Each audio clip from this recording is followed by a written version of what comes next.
Kenya Moore just been fired from the Real Housewives of Atlanta. She is finally speaking out on her suspension and exit from the network because she's not coming back.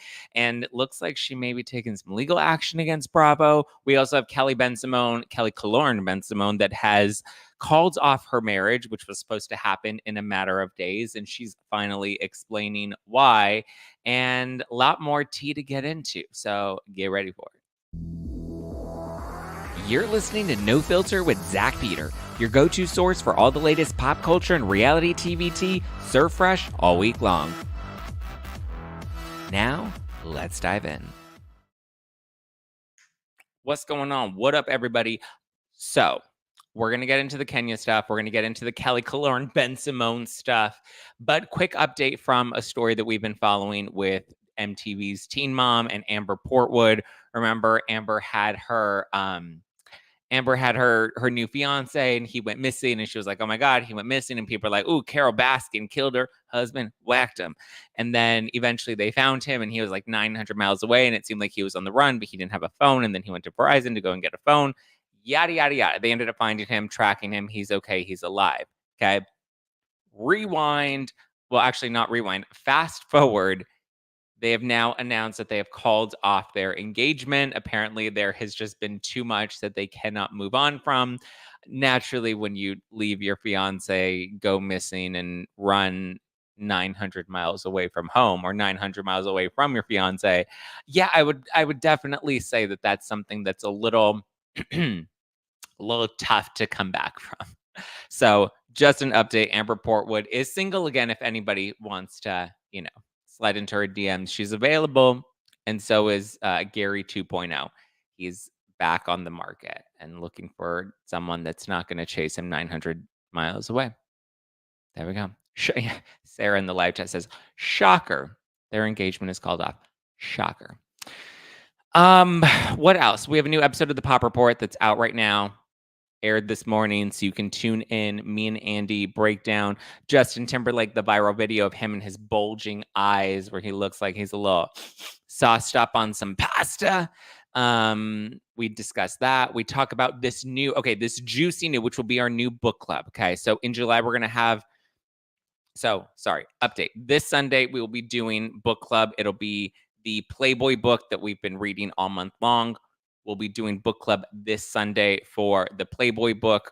Crystal Hefner, her book, will be recapping this Sunday if you're a member of the Zack Pack Book Club. And then next month in July, we're going to have two book clubs because there's this new book that just came out.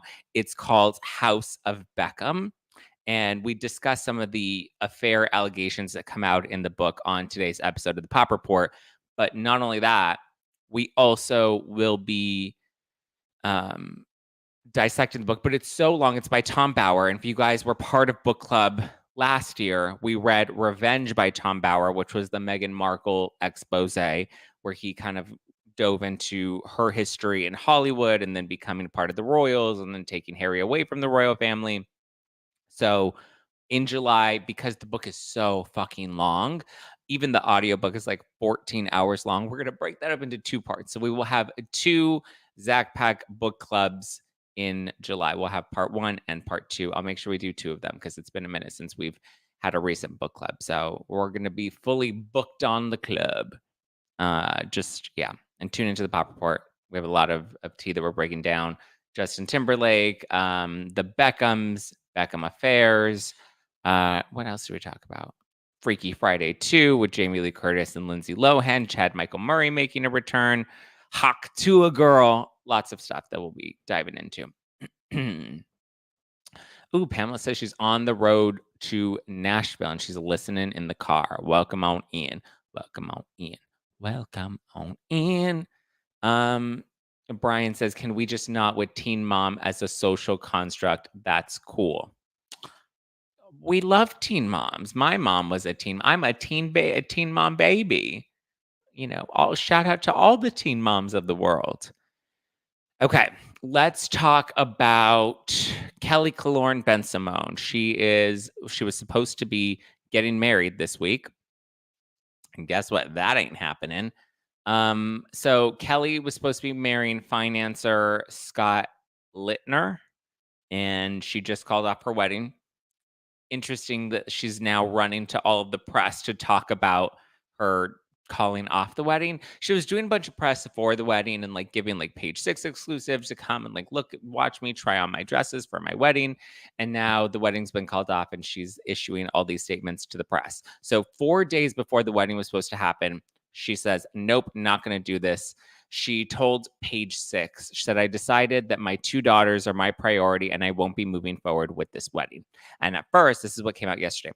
At first, I was kind of like, what does that mean? Like, your daughters are your priority, so you're not going to get married? Like, that doesn't make any sense. Your daughters are also getting older, that, like, there's not much, it's not like they're babies or little kids at home that you're still driving to and from school. Like, I don't know. It just seemed like a weird excuse. Well, this morning, she then went to Us Weekly and revealed that the biggest red flag and the biggest reason she decided to call off the wedding is that Scott did not want to sign a prenup. And she said that um she wasn't just going to marry him and leave everything up to Faith and trust that everything's going to be okay. She's like, "I'm a businesswoman. I needed to make sure that I'm protected and my kids are protected." And she said that she wasn't going to start making poor decisions because of a man. She's going to make them, I can do bad all on my own. She's going to make those bad decisions all by her little old self. She don't need no man to get her into trouble. So, aren't her kids in the late 20s, early 30s? Yeah, her kids are older because they weren't babies when she was even on Real Housewives of New York, which was many moons ago. I don't know. So, but I mean, that's fair, right? He doesn't want to sign a prenup. Why move forward with the wedding? But that also says that maybe there wasn't much trust there, clearly. So it didn't seem like there was a solid foundation for them to even get married. But Brian says, "Hey, Kelly, Carl Radke is available." Yeah, I mean, they're both great at calling off the weddings at the last minute. They can give it a try. I'm sure they would both be willing to sign a prenup. So, speaking of Carl Radke, though, and speaking of calling off weddings, we have Danielle Olivera, who is not returning to Summer House next season, and she has just made that official announcement. Interessante. Here, let's read the statement that she issued out because, Danielle, she got to write a long statement. So Danielle says, "Hello, my sweet loves. I wanted to share that I've come to the heartbreaking decision to not return as a full-time cast member on the upcoming season of Summer House. Obviously, this decision doesn't come without a tremendous amount of thought.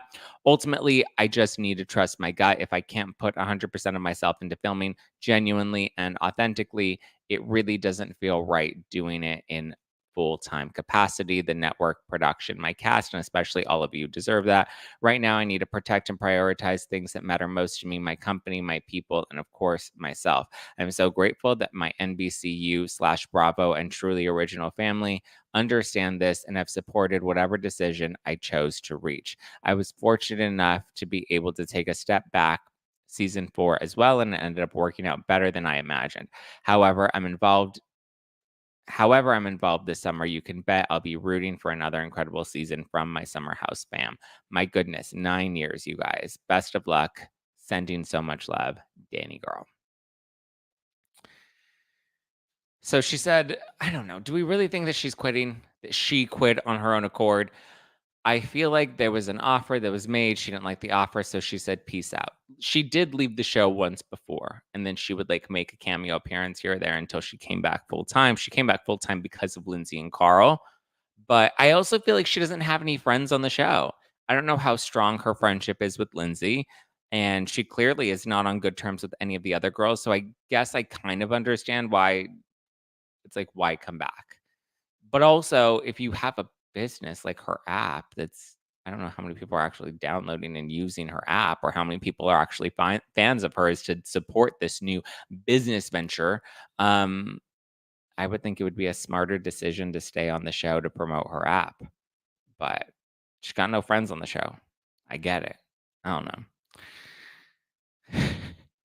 Russ says, "That was nice of Bravo to let her spin the narrative and try to make us think it was her choice." Well, I guess that's the question of the day. Do we think Danielle is leaving Summer House on her own accord, especially since this was the best season of Summer House? and their highest rated season. So do you leave when the show's at a high? I would think that's when you would fight for more money, unless she was trying to fight for more money and they were like, "Yeah, nah, no thanks. Nobody on the cast even likes you. You're not that strong of a cast member." And they were like, "All right, peace." I don't know.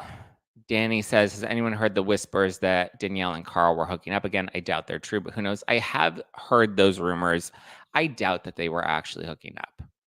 And if they were, that would be a great reason to bring her. Bravo should pay her whatever they want to pay her to bring her back, because that would be wild. That would create another. I mean, that would be a good reason why she wouldn't come back. So she wouldn't be exposed for hooking up with Carl, but I don't believe that is the case, unfortunately.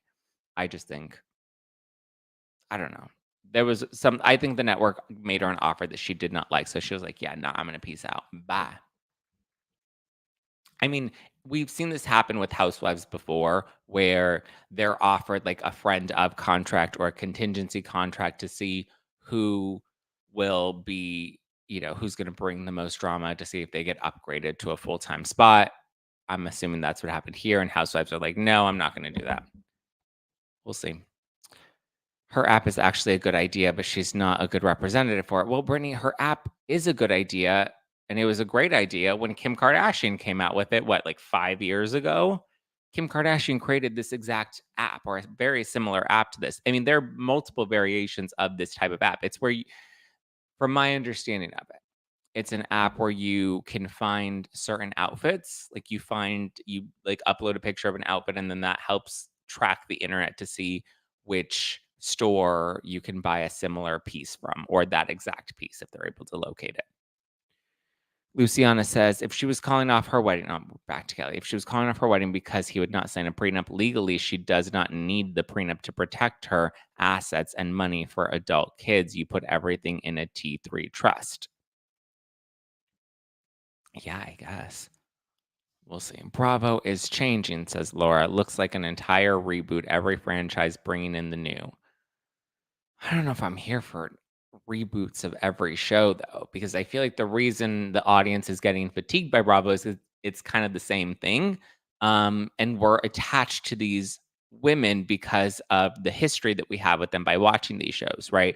I've been seeing a lot of like nostalgic old clips of Real Housewives on TikTok, which has been really fun to watch.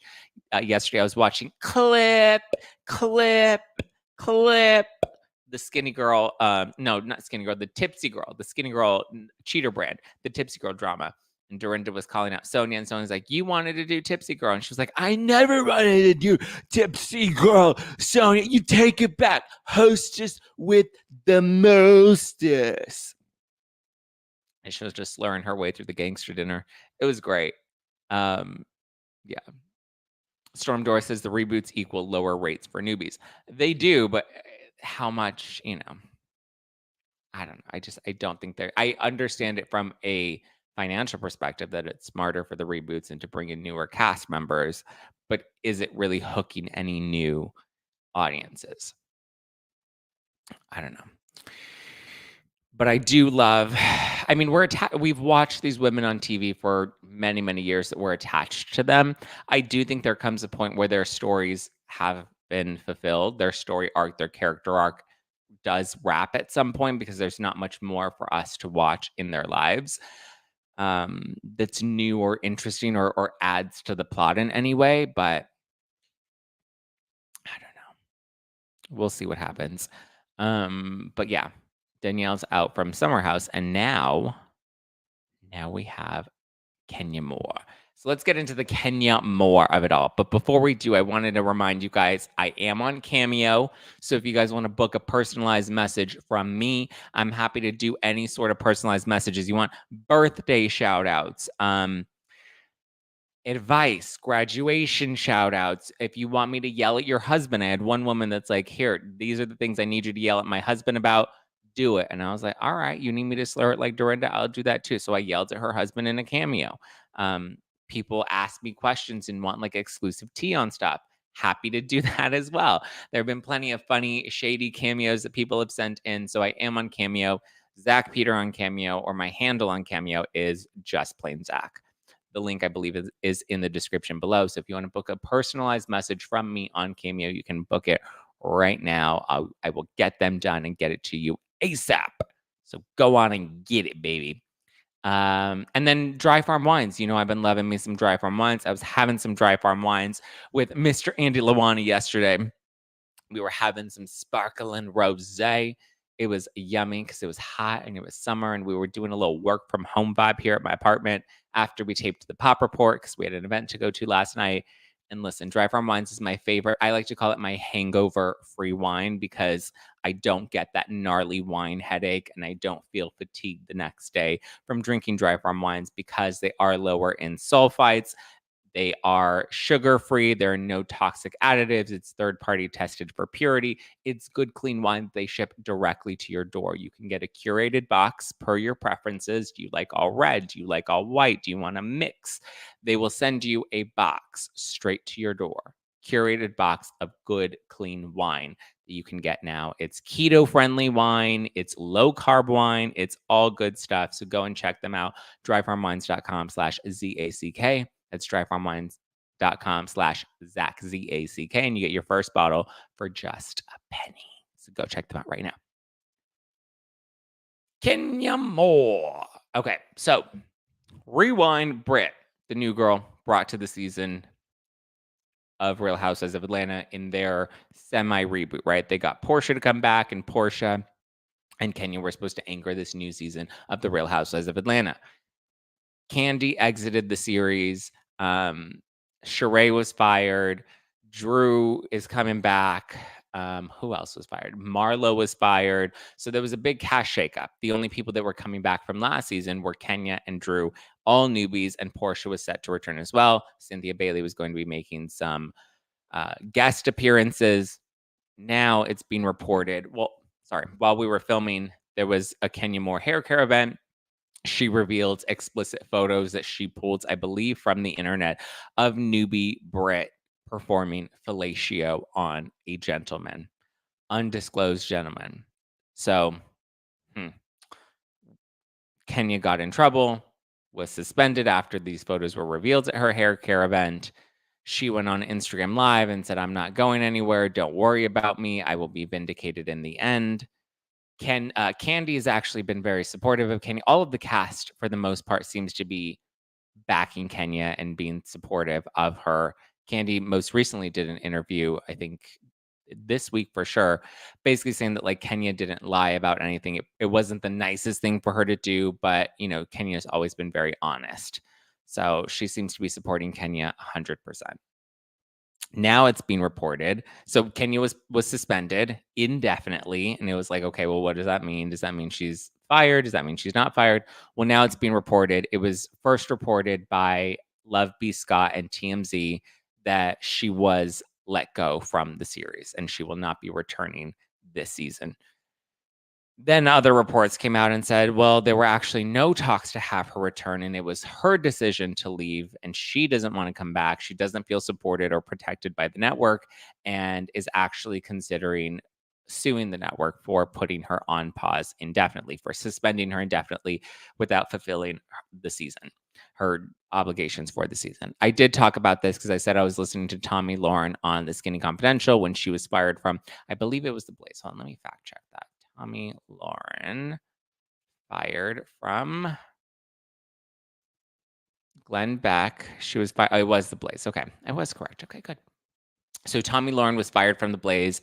She went on The View and said, so The Blaze is very conservative. She went on The View, said that she's pro-choice when it comes to abortion, that she just believes in limited government. Obviously, conservative outlets are not always in support of pro-choice when it comes to abortion, yada, yada, yada. So they ended up suspending her indefinitely after her appearance on The View, where she says a woman, should have a right to choose what she wants to do with her body because she believes in a limited government. So that contrasted beliefs with the news organization that she was with called The Blaze. They suspended her indefinitely. She was then able to sue the network, and she fought them and ultimately settled with them. So I said that I could see Kenya possibly doing the same thing.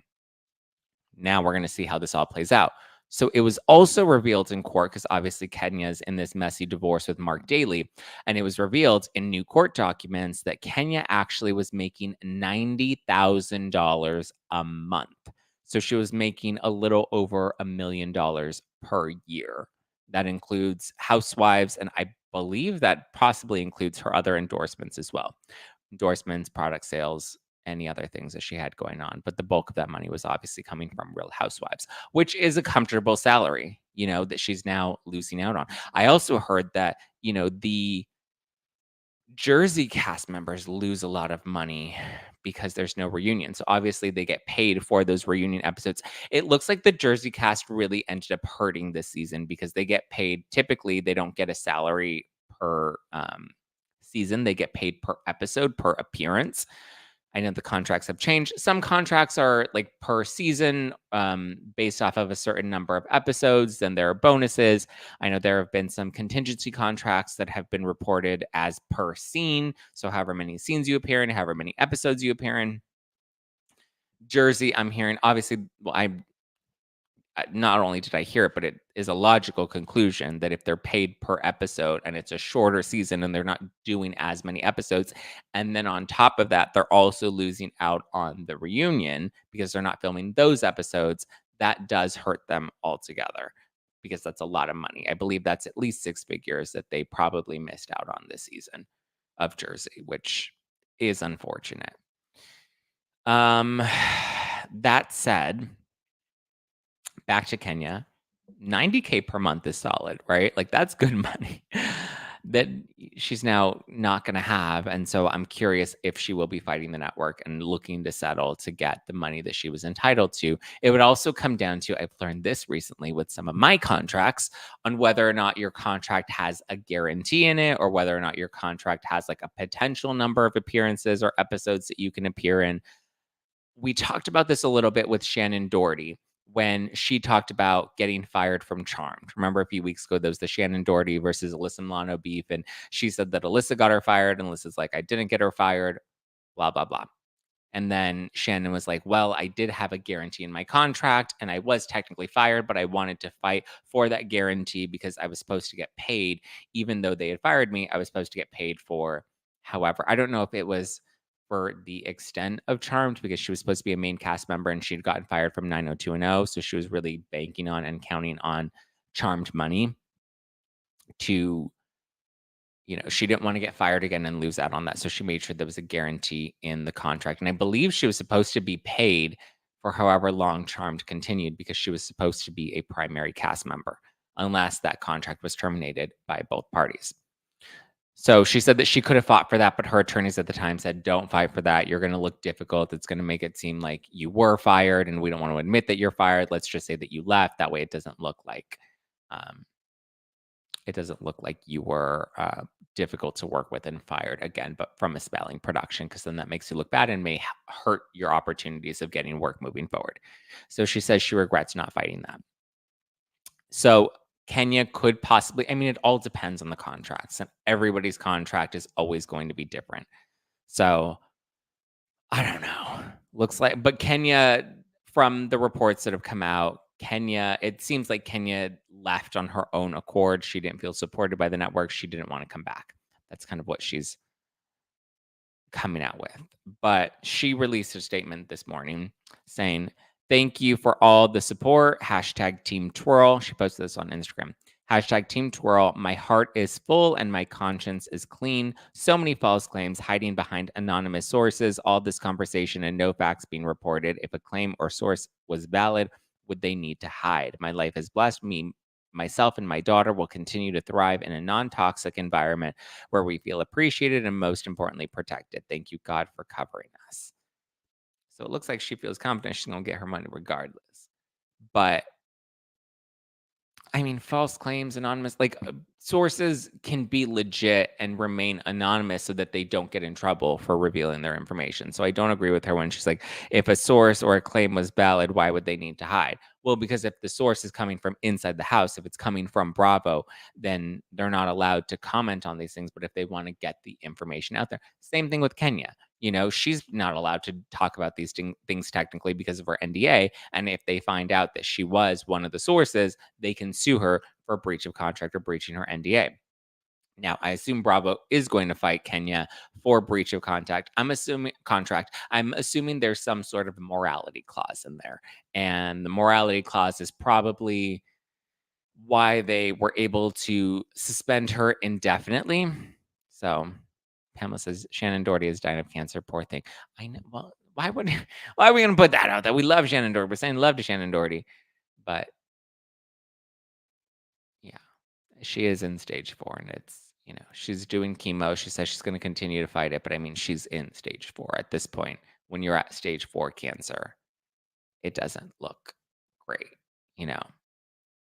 It's similar. I mean, I guess now going through this cancer journey with my father, which I've opened up to you guys about, he was diagnosed with myeloma, which is similar to leukemia.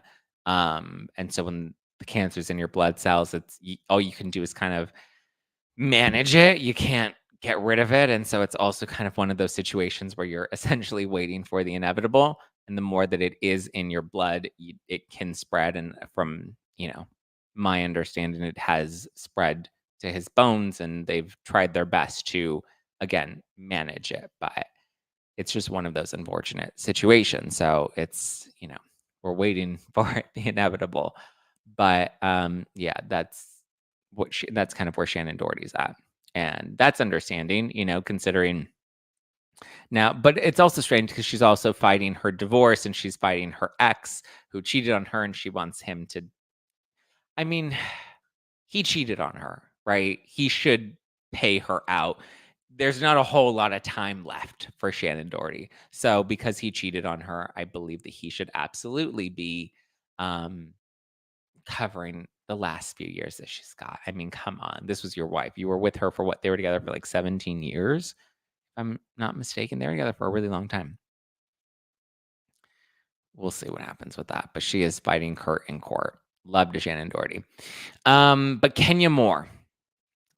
We'll see what happens with her. Like I said, it seems like she may be in breach of some sort of morality. I don't know Kenya's contract. I just know these are very common clauses that are in these contracts. So it's possible that there is some sort of morality contract. But Kenya being like, oh my God, this was a toxic environment, and I'm glad to not be a part of this toxic environment.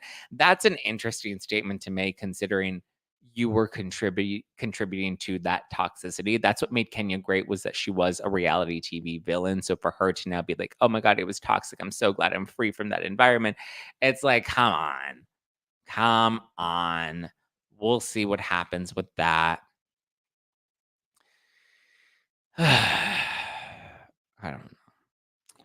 But I understand her feeling like the network was hanging her out to dry, similar to like Brandon Glanville. These reality stars are rewarded for their bad behavior. Mom Unscripted says Kenya made choices. That's true, but it's like the environment that they're in thrives off of that, right? Like I compare it to like the gladiator wars, right? When you're in a coliseum and you have the crowd all around you, and you have whoever's hosting the gladiator wars, right? The Hunger Games. It's like you're thrown into the coliseum, you're thrown onto the fields to slaughter each other. Like you're in there fighting, and then it's like, oh, you cut off somebody's arm, and then suddenly it's like, oh, well, you went on there and you cut off their arm, so that then hurts their chances of being able to fight you on even playing grounds.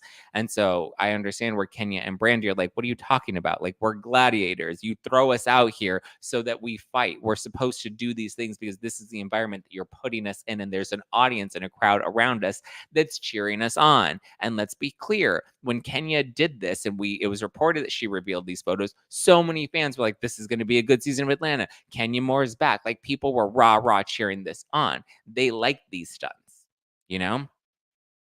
they like this shit. The audience loves this stuff. And then when, it's like, oh, now it's toxic. Now the audience again wants to clutch their pearls and be like, oh my God, this is so toxic.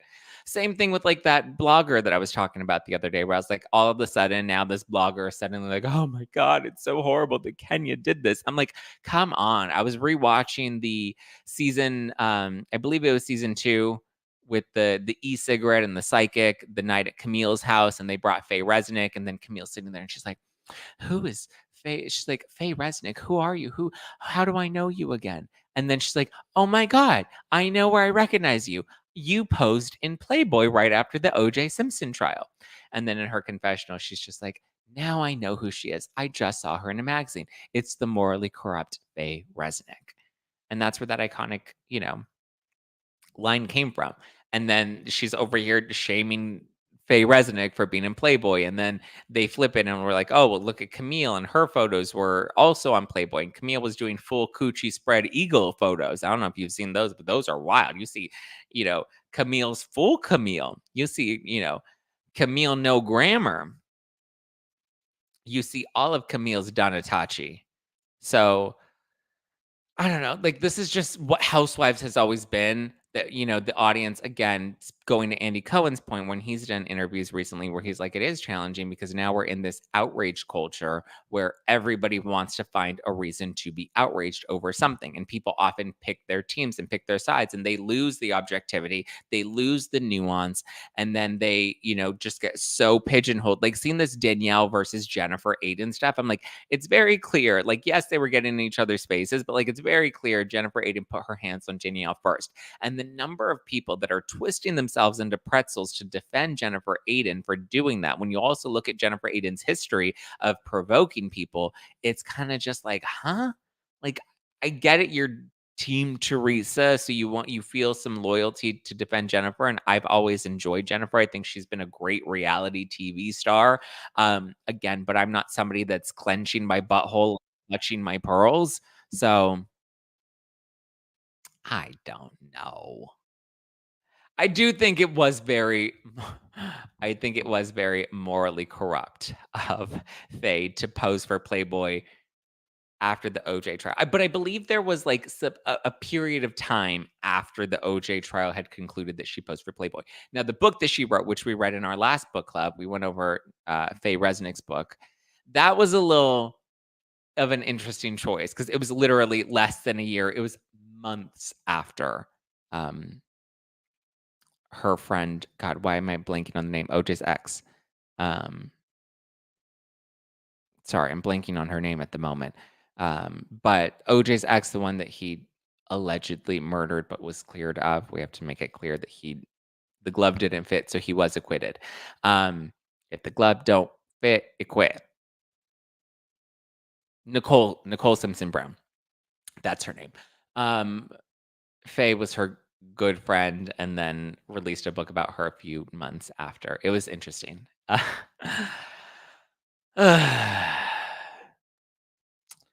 Brian says, Zach, we are in a different age. That trash shit behavior doesn't fly anymore. Otherwise, we'd have Monica Garcia back on Salt Lake City. It's a different than being naked. Your body is not your behavior. It is a different time. It's a time where people openly have OnlyFans accounts and people openly post their butthole on Twitter.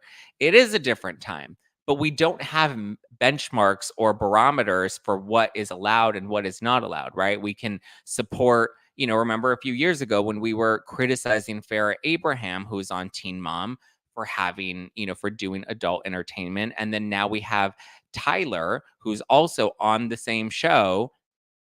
Farrah was fired from MTV and Teen Mom for doing her adult entertainment online.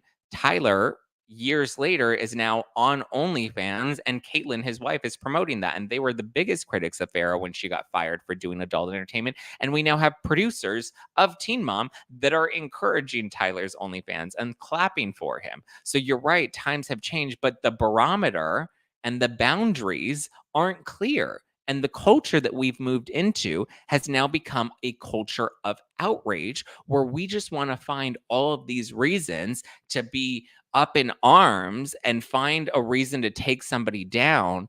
And again, we've removed objectivity, we've removed nuance. And I would disagree that trash behavior doesn't fly anymore, because then you have shows like The Real Housewives of Dubai where it's real light and cheeky. And that show's fucking bombing because nobody's watching it because guess what? It's fucking boring. The first season was boring. I didn't watch the second season or the first season. So people are saying, oh, this season's better, but it doesn't hook you in the same way that the original Housewives franchise hooked you.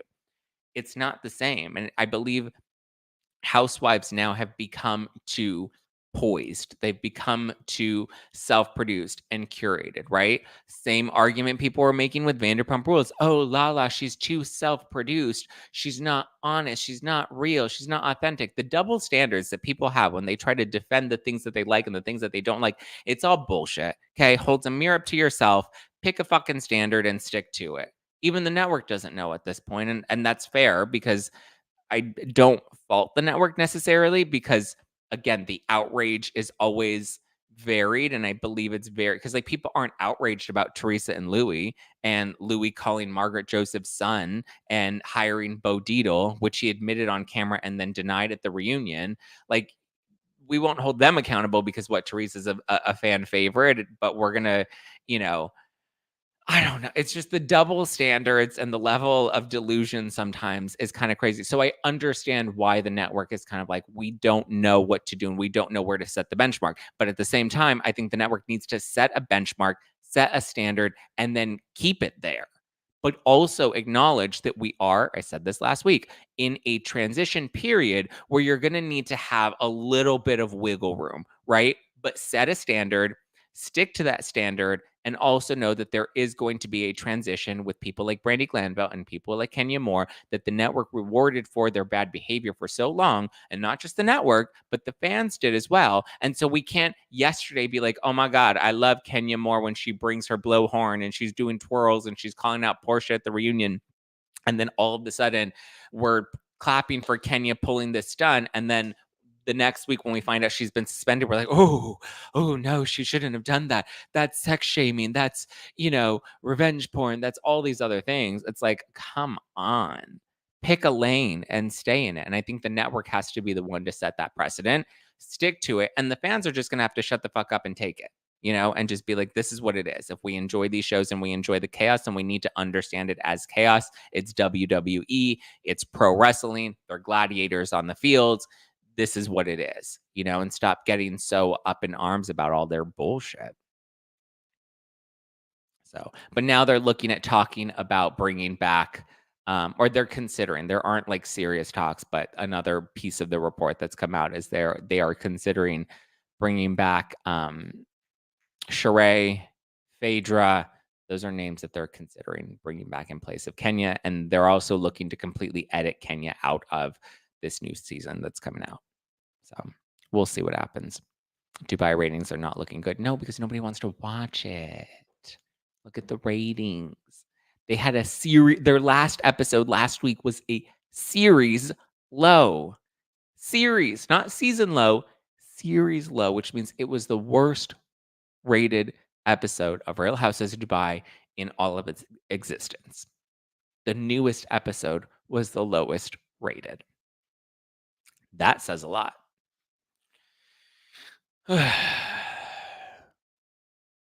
Off topic, I think there's not much to watch on Bravo because they're pushing Love Island. Is there a conflict between Bravo and Love Island? I wouldn't think so. I don't think this was planned. Ariana becoming the host of Love Island, like they don't have anything that's ready that they're holding for Love Island. And Ariana wasn't like they weren't this is not by design. We just happened to the timing just happened to work out the way that it did. The network just doesn't have anything to air right now because they delayed productions for so long that now the productions are starting up again. Because Bravo doesn't benefit anything from Peacock, and Peacock doesn't necessarily benefit from Bravo's live ratings. They're both owned by NBCU, so you can arguably be like, well, maybe NBCU put this together by design, but not. I don't think that that's the case. Ariana's addition to Love Island wasn't being considered when these other shows were put on pause for production. They weren't like, let's pause production of Vanderpump Rules and let's pause production for Real Housewives of Atlanta and Real Housewives of Potomac. Like, let's pause all of these productions and wait before we start filming again for Ariana. It ain't happening like that.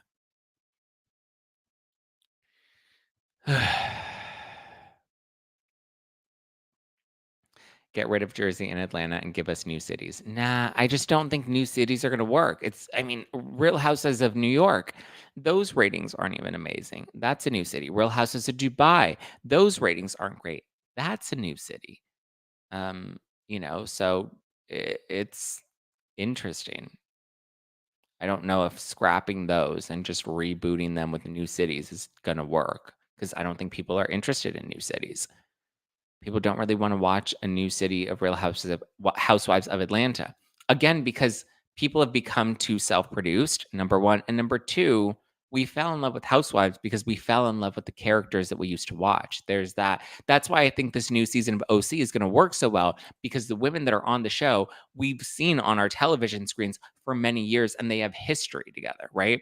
Shannon Bedore, Alexis Bellino, Heather Dubrow, Tamra Judge.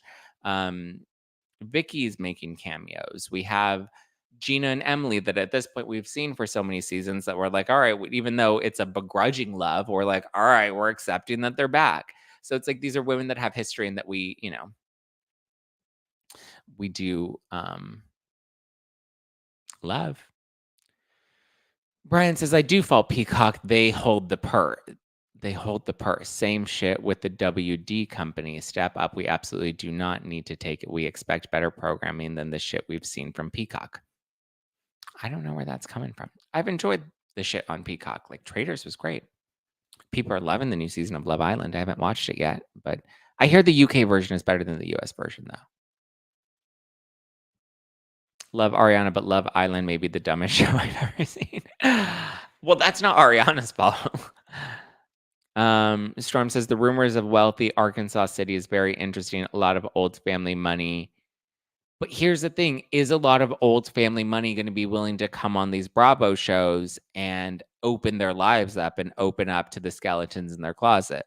After watching what happened with Tom Girardi and Erica, after watching what happened with Teresa and Louie, after watching what happened with Jen Shaw, where these people seemingly have a lot of money, and then suddenly you open up the closet, you find all the skeletons, and now the audience is bloodthirsty that they want to find any little conspiracy theory that they can put up on Reddit. So it's like, everybody wants to be a little Google detective and, do investigations and try to tear people down and bring people down and expose the next big housewife scandal. That it's like, are these wealthy families then going to want to open their lives up and share any of their lives anymore? I don't think so. I think people are running from the franchise more than they're leaning into it, or the ones that are leaning into it are going to have so many boundaries that they're trying to protect what they have, which also doesn't make for a great show. Bravo needs a creative overhaul. It's hard to find people willing to bear it on. The money isn't good for it. I agree. Thank you, Unscripted Mom. I completely agree with that. Kenya needed to go a long time ago. I disagree. I loved Kenya. I love Kenya. The US version is so much better than the UK. I'm recapping all of them on my page. It's so good. Yeah, Danny Gossip Gal. I have heard the same thing. I haven't watched yet, but I have heard the same thing. I've just gotten to a place where it's like, if we're not actively talking about it on the show, I'm not really watching anything new at the moment. My days are just so jam-packed with taping now that I'm doing Disaster Daters, Pop Report, and No Filter, and trying to keep up with social content, that by the end of the day, I'm like, I can't watch any TV. My brain is fried.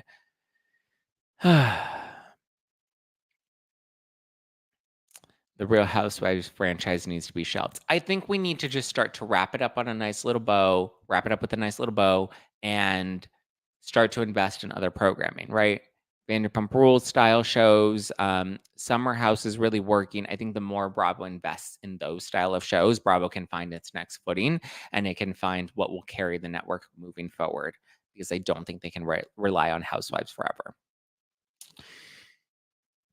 It will be good to binge if you're getting the chance. I think I want to spend like a whole Sunday where I just kind of stay in and don't go out and just like binge all of it. Those are my fun days, right? Where I just order like food and the dogs and I just kind of stay in and I put on my big Give Them La La hoodie, and just kind of have like a chill vibe. Okay, I do have to wrap because I am going to be on TMZ Live this morning, which I have to tape in just a few minutes. So thank you guys. I love you guys. Be sure to catch a new episode of the Pop Report. Catch me on TMZ today. Go watch TMZ. I'll see if I can get a clip to share on social media, but be sure to tune in to TMZ Live this morning. I will be on. They reached out to me, which I was very grateful for. And I'm like, okay, yes, let's get it. Ooh, Kenya Moore updated her caption to include, update. Kenya Moore updated her caption to include, she does not share revenge porn and will share proof soon. Kenya said, the rumors and narrative about me randomly showing nudes or revenge porn is 1000% untrue. I have proof and will share soon. Ooh, she's ready for a fight. Let's get it. Yes, we are still doing book club. We will be doing the Crystal Hefner book this Sunday, and then all of July we'll be covering the new David and Victoria Beckham expose called House of Beckham by Tom Bauer. So get ready for that. All right, guys, I love you. I appreciate you. I'll talk to you tomorrow. What's today? Wednesday. Happy Hump Day. Talk to you Thursday. We will have members only on Thursday. I'll have a little bit of an update because there's some shit that's going on behind the scenes, and it's kind of already driving me crazy. So we have shit to talk about. So get ready for members only. All right. Love you. Appreciate you. Give me a follow. Just Fun Zack. Follow the podcast. No Filter with Zack. And be sure to tune into a new episode of the Pop Report. And Disaster Daters comes back next week. Get ready for it. Love you. Mean it. Bye.